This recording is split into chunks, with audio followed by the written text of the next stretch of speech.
Dans le club des 12 étoiles, vous avez plusieurs organismes. Le plus important et le plus décisif, c'est la commission, à la tête de laquelle se trouve actuellement Dame Pustula qui vend des layettes. Alors ce n'est évidemment pas son vrai nom, mais ça s'en rapproche. Vous avez également un parlement et vous avez également une présidence qui est changeante tous les 6 mois. En fait, c'est le président de chaque pays qui prend la présidence de l'Union européenne. Alors c'est plus un titre honorifique qu'autre chose, mais c'est très symbolique.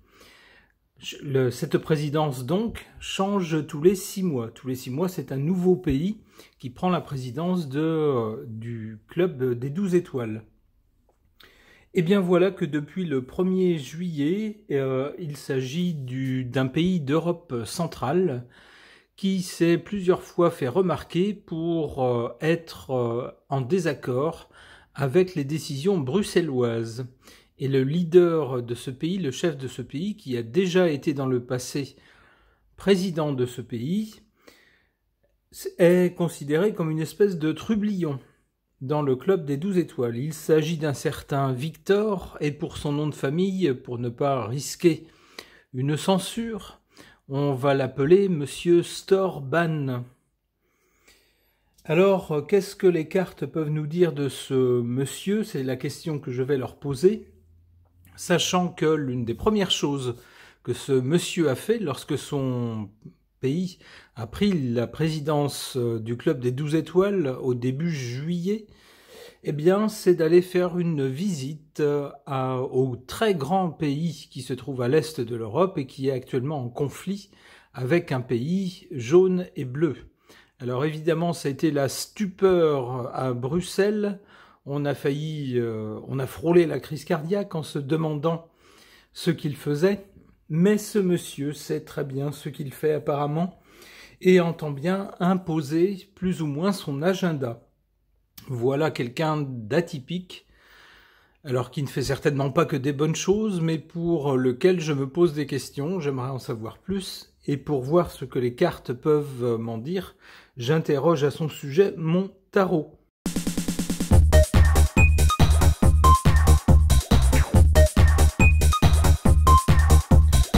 Qu'est-ce que ces cartes peuvent nous dire au sujet de ce monsieur Storban qui se retrouve à la présidence du club des 12 étoiles pour 6 mois? Du côté ici de l'origine, avec l'arcane sans nom, on a quelqu'un qui, à ce poste, crée quelque chose de différent. On repart sur de nouvelles bases avec ce monsieur-là. Il rompt radicalement avec ce qui a été fait avant. Il y a une certaine tradition, des convenances dans ce club des 12 étoiles. Il y a des choses qu'on ne dit pas, des choses qu'on ne fait pas.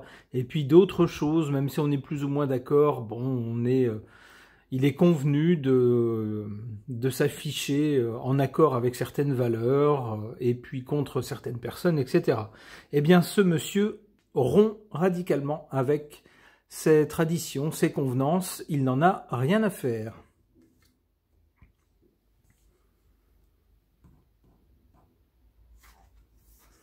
Pour le présent, on a cette carte de la papesse qui nous suggère quelqu'un de très intelligent et quelqu'un de moins impulsif qu'il pourrait en donner l'impression. Avec la papesse est surtout un personnage réfléchi, mental, sérieux, intelligent, qui observe les choses, qui les analyse et qui, des données qu'elle compile dans son livre, d'ailleurs, qu'elle garde pour elle, elle ne dit pas ce qu'elle fait, elle ne dit pas ce qu'elle a en tête, elle ne dit pas ce qu'elle observe, mais elle compile ces données, elle les analyse pour projeter des actions futures, pour échafauder des plans, des stratégies. On a donc, symboliquement avec cette carte, au présent pour ce monsieur, quelqu'un qui peut donner l'impression d'être naturel, d'être direct, mais en réalité c'est quelqu'un de beaucoup plus réfléchi qu'il n'en donne l'air. C'est quelqu'un aussi dont les actions, qui peuvent paraître spontanées, sont en réalité moins spontanées qu'on pourrait le penser. Elles s'inscrivent dans un schéma, dans un plan.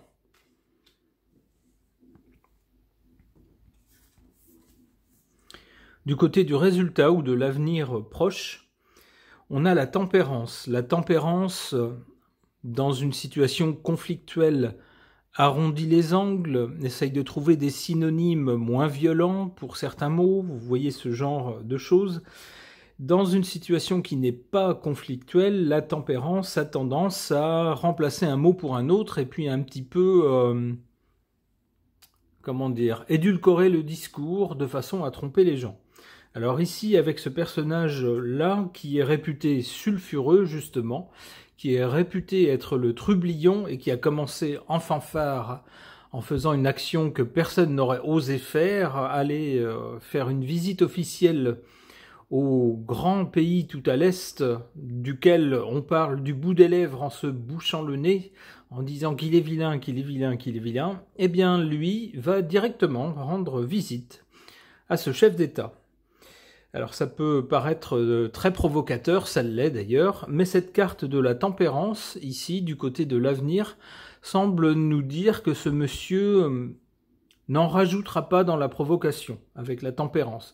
On aura plutôt quelqu'un qui, s'il tiendra fermement ses positions, ne fera que ce qu'il a envie de faire, eh bien n'en rajoutera pas non plus dans la provocation, et cherchera plutôt à faire passer ses actes et ses déclarations le mieux possible, avec le moins de casse possible.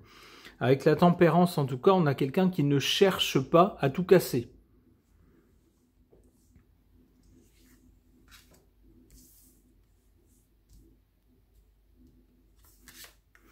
Alors ça me vient maintenant aussi, attention quand même avec la tempérance, on pourrait avoir quelqu'un qui, pour se justifier, utilise des arguments fallacieux. Si on lui dit « mais quelle mouche vous a piqué, quelle idée d'être allé rendre visite à ce monsieur tout à l'est que l'Occident a désigné comme l'ennemi », en plein conflit justement avec un pays d'Europe, quelle idée vous a pris?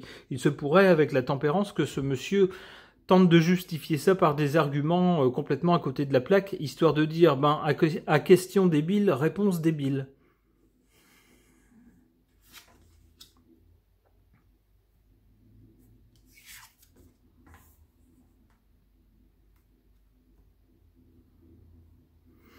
En défaveur de ce monsieur, on a cette carte de l'amoureux. L'amoureux évoque toujours un choix à faire, des discussions. On se trouve à une croisée des chemins. Il faut faire un choix. Il faut opter pour quelque chose. C'est aussi l'occasion de discuter les uns avec les autres, de prendre différents avis, etc. Alors ici, cette carte est en position défavorable pour ce monsieur. Il est possible que ce monsieur ait fait des mauvais choix, ait fait certains choix qui le desservent finalement.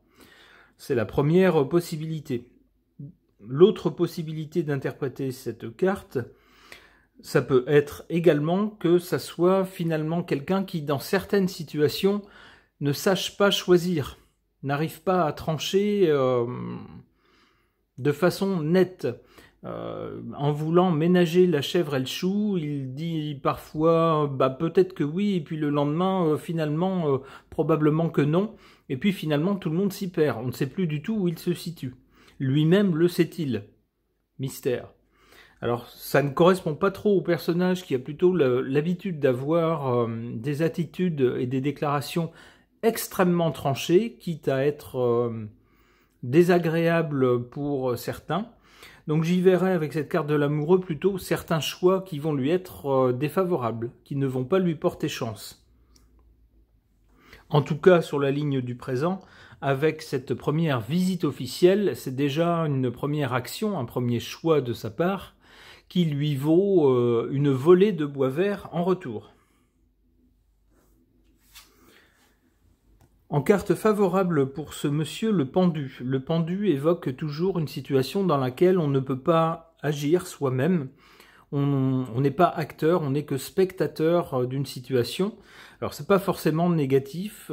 La carte du pendu incite à voir, justement, à profiter d'une situation où on est un peu coincé, où on ne peut pas agir, justement pour bien regarder une situation, tous ces acteurs, bien y réfléchir, la regarder d'ailleurs, on le voit ici avec cette personne qui est la tête en bas, avec un autre point de vue, et puis justement à en tirer des choses intelligentes, des choses dont on peut se servir ensuite. Alors ici, cette carte du pendu nous dit que ce monsieur a les pieds et poings liés. C'est le cas. À la présidence du club des 12 étoiles, on ne fait pas ce qu'on veut. D'ailleurs, on ne prend pas de décision soi-même, on peut juste organiser certaines petites choses, mais on ne décide pas, par exemple, on ne vote pas des lois. On ne prend pas ce genre de décision. Donc c'est quelqu'un qui ne peut pas faire ce qu'il veut dans cette présidence du club des 12 étoiles, mais on nous dit que c'est une bonne chose. Peut-être que cela justement tempère un peu les ardeurs de ce monsieur.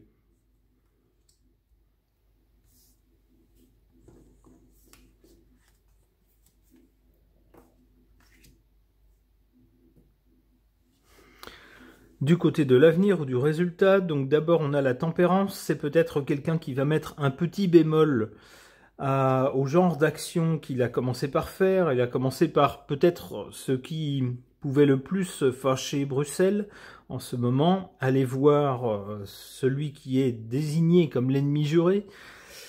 Donc peut-être qu'avec la tempérance, il va un peu mettre le haut là sur ce genre d'attitude. Et avec l'impératrice, cela dit, on nous parle bien de quelqu'un qui comment dire, a une parfaite maîtrise justement des actions, de ce qu'il fait, des interactions entre son poste et puis les autres organes du club des 12 étoiles, mais également de la communication. C'est quelqu'un qui est expert dans ces domaines et qui sait très bien ce qu'il fait, ou du moins qui saura très bien ce qu'il fait, puisque cette carte est du côté du futur. Oula, avec le mat, on risque d'avoir quelqu'un qui, au minimum, et dans le meilleur des cas, va surprendre, va laisser les gens bouche bée par ses déclarations et ses actes. Alors ça a déjà commencé au présent. Et bien avec cette carte du mat qui se trouve du côté de l'avenir, et cette carte nous dit que ça ne va pas s'arrêter. C'est quelqu'un qui n'est pas prêt de rentrer dans le rang avec cette carte du mat. Alors dans le meilleur des cas. Dans le pire des cas, c'est quelqu'un qui risque d'être incontrôlable, de faire n'importe quoi, de partir dans tous les sens et d'être ingérable. Alors il se pourrait aussi, mais c'est une interprétation possible de cette carte, mais j'y crois pas trop dans ce contexte, ça pourrait être quelqu'un qui s'en va, qui quitte son poste. Mais j'y crois pas trop. Je pense plutôt que c'est quelqu'un qui va surprendre par ses déclarations et ses actions. Alors, suivant la mentalité de chacun, les opinions politiques de chacun, ces actions surprenantes seront diversement appréciées. Certains diront « Waouh, lui, il ne s'en laisse pas compter. C'est vraiment quelqu'un qui a un caractère fort et puis qui prend des initiatives quitte à déplaire. » D'autres vont dire « Mais ça va pas du tout dans sa tête. Il est absolument pas coordonné avec les autres, il travaille pas avec les autres, il n'en fait qu'à sa tête. » Nous verrons bien. Concernant un certain monsieur Store Ban, qui se retrouve depuis le 1er juillet en tant que chef d'État d'un pays d'Europe centrale, il se retrouve à la présidence du club des 12 étoiles pour 6 mois. Et c'est quelqu'un qui, déjà d'ordinaire, défraye souvent la chronique, déplaît fortement à Bruxelles, mais là, avec son coup d'éclat dès son entrée en fonction, il a failli faire s'étrangler les officiels à Bruxelles. Et bien donc, pour tenter d'en savoir plus au sujet de ce monsieur, j'interroge ce jeu, le Gold Oracle, que vous pourrez voir sur la très bonne chaîne Patty Voyance. Si cette dame regarde cette vidéo, j'en profite pour la saluer et vous encourager, si le cœur vous en dit, à jeter un œil sur sa chaîne.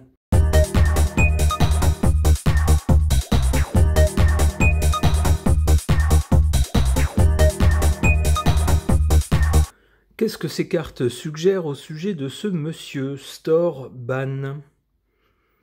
Du côté de l'origine ou du passé, on a cette carte de l'intimité qui nous dit qui nous parle de sexualité, d'ardeur et d'érotisme. Alors évidemment, dans un contexte politique, cette carte semble assez incongrue. Alors il faut voir aussi que ce monsieur n'a pas qu'une action politique dans sa vie. Si vous lisez sa biographie, par exemple sur Wikipédia, alors qu'on ne peut pas accuser d'être pro parti de droite ou très à droite, par exemple, eh bien vous apprendrez que ce monsieur a toujours hésité entre justement la politique, une carrière de juriste, et puis une carrière de footballeur. C'est quelqu'un d'assez physique, et qui, jusqu'à encore récemment, malgré sa carrière politique, se débrouillait toujours pour consacrer du temps à un club de foot dans lequel il jouait pour, alors non seulement se maintenir sans doute en forme physique, on l'imagine, mais également par pur plaisir. On a donc quelqu'un qui n'est pas qu'un esprit, qui n'est pas qu'une voix, mais qui a aussi un corps physique. C'est comme ça que je comprends cette carte. En carte centrale, on a cette carte du retour. Alors, le retour, ça lui va bien à ce monsieur. Pourquoi? Parce que c'est quelqu'un qui a été président de son pays une première fois. Pendant cette première fois, il a laissé de mauvais souvenirs à Bruxelles, qui l'a très vite désigné comme le mouton noir, celui qui n'obéit pas, celui qui n'est jamais d'accord, celui qui n'en fait qu'à sa tête. Heureusement pour Bruxelles, ce monsieur a ensuite perdu la présidence de son pays. Bruxelles s'est dit chouette, bon débarras. Eh bien non, puisqu'il se retrouve à nouveau élu à la tête de son pays. Et voilà qu'il se retrouve aussi par le jeu des présidences tournantes du club des 12 étoiles. Il se retrouve également à la tête de ce club. C'est le retour. Coucou, me revoilà. À Bruxelles, on se pince le nez, on se dit non, pas lui. Eh bien si, le revoilà. D'où le retour. Du côté du résultat ou de l'avenir, ici, on a cette carte de l'infidélité. On nous parle de tromperie, de triangulaire, d'amant ou d'amante. Alors on voit bien que cette carte, normalement, est plutôt faite pour un tirage personnel. Alors comment est-ce qu'on peut l'interpréter ici dans un tirage où on parle d'institution et de politique? Eh bien l'infidélité, c'est ce que je vous disais à l'instant, c'est-à-dire que c'est quelqu'un dont le pays fait partie du club des 12 étoiles, mais pour autant se montre souvent en désaccord, et même en fort désaccord, avec les décisions qui sont prises à Bruxelles et qui sont censées s'appliquer à tous les pays. Par exemple, concernant les migrants, ce monsieur ne veut pas en entendre parler. Toutes les options de société concernant, par exemple, les LGBT+, ce genre de choses, eh bien c'est pareil, ce monsieur entend bien avoir la main mise sur l'éducation dans son pays et ne veut pas se conformer aux diktats de Bruxelles, aux décisions de Bruxelles. Il est donc vu comme quelqu'un qui est infidèle, c'est-à-dire quand on fait partie d'un club, on s'engage à en respecter le fonctionnement, ou alors on ne fait pas partie de ce club. Eh bien, ce monsieur fait bien partie du club, du moins son pays, mais pour autant, il entend résister autant que possible à toutes les décisions qui, selon lui, ne conviennent pas à son pays.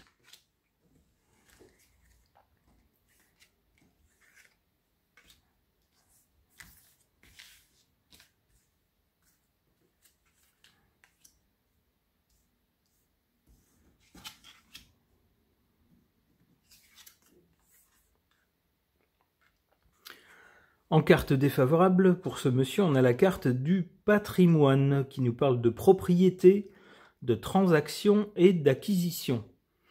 Alors peut-être qu'au-delà de la posture politique de ce monsieur, il y a chez lui, je dis bien peut-être, je n'affirme rien, mais c'est ce qu'évoque la carte, il y aurait chez ce monsieur, comme chez malheureusement beaucoup de personnages politiques, on en sait quelque chose en France, une dimension matérielle, financière bien sentie, c'est-à-dire tant que je suis à un poste de pouvoir, je vais en profiter si possible pour m'en mettre un peu de côté dans les poches.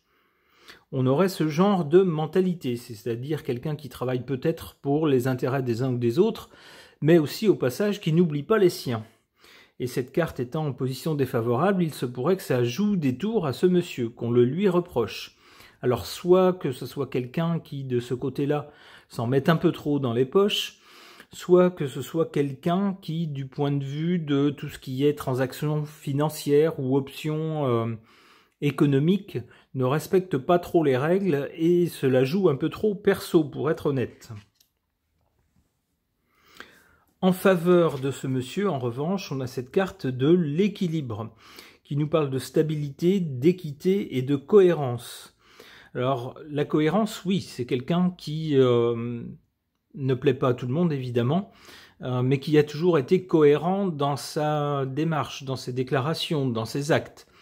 Il y a une certaine stabilité, une certaine continuité dans la façon de faire de ce monsieur. Alors évidemment, ce n'est pas, en revanche, ce n'est pas en cohérence avec, on va dire, les lignes directrices de Bruxelles, qui s'en fâchent d'ailleurs. Mais par rapport à lui-même, et donc devant ses électeurs ou devant ses citoyens, c'est quelqu'un qui reste, ma foi, fidèle à sa ligne depuis des années. Et on nous dit avec cette carte dans cette position que c'est quelque chose qui joue en sa faveur.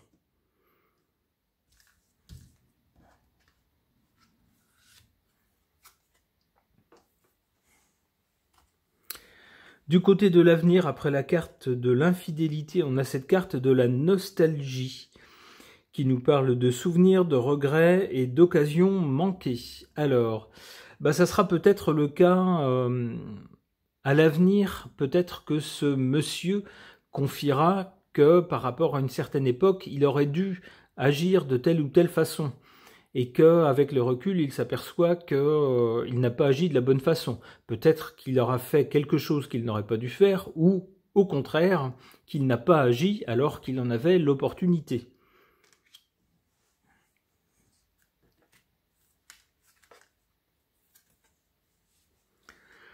Séparation. Séparation, rupture, divorce, détachement. Alors, j'y verrais plutôt une dimension politique. On sait que dans le club des 12 étoiles, tout ne va pas toujours bien entre tous les membres, en particulier certains d'entre eux qui sont beaucoup plus vindicatifs, qui ne sont quasiment jamais d'accord avec les décisions qui sont prises à Bruxelles et qui se sont fait plusieurs fois rappeler à l'ordre, voire même menacés d'être expulsés du club. Et bien là, on nous parle bien de séparation, de rupture, de divorce. Alors se pourrait-il que le pays représenté par ce monsieur, sur fond de divergences croissantes et de mésententes avec Bruxelles, finisse par se séparer, par divorcer du club des 12 étoiles? C'est comme ça que je comprendrais cette carte. Alors j'ai peut-être tort, je ne sais pas. L'avenir nous dira si c'est de cela qu'il s'agit. Ce tirage est maintenant terminé. Merci de l'avoir suivi.